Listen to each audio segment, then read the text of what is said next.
A long time after God had created the world and made man and all the animals and birds, he noticed that people were no longer kind to each other and that they didn't obey God anymore.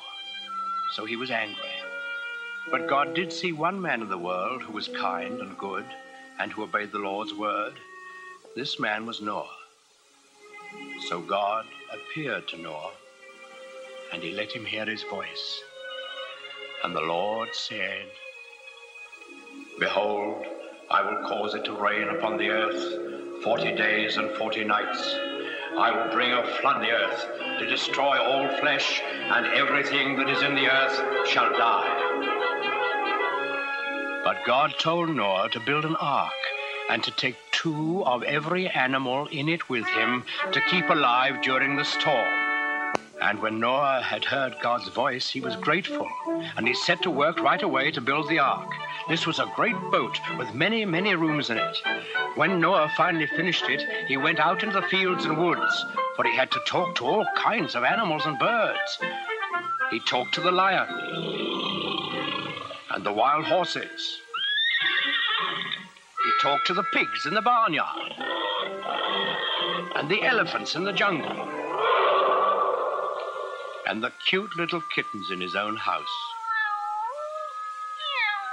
Noah talked to all the animals on the face of the earth, even to the doves, cooing in their nests.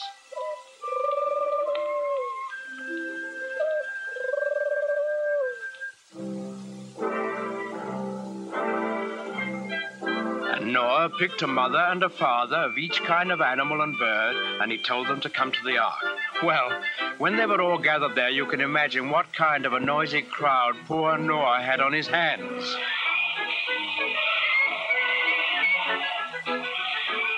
What with lions roaring and pigs squealing and monkeys chattering and hyenas laughing, well, it must have been noisier than a crowd of children on the annual Sunday school excursion. But Noah was wise and gentle, and he understood about animals, so he got them lined up in a long row, 2 by 2, and then he started them up and into the ark through the big door in the side. The bees were the last to go in, because bees have a stinger in their tails, and no animal wanted to get in line behind them. Noah stored food in the boat, and then saw that his wife and his sons and their wives were safely inside. Then he shut the big door behind him, and he bolted it so that no one could get. Then there was a flash of lightning, and the thunder roared as it never had before. Big black clouds hid the sun so that it was almost as dark as night. And out of those clouds came the greatest rain the world has ever known. It lasted for 40 days and 40 nights, as God had promised Noah. All the land was covered with water, and not a house or a living thing remained anywhere.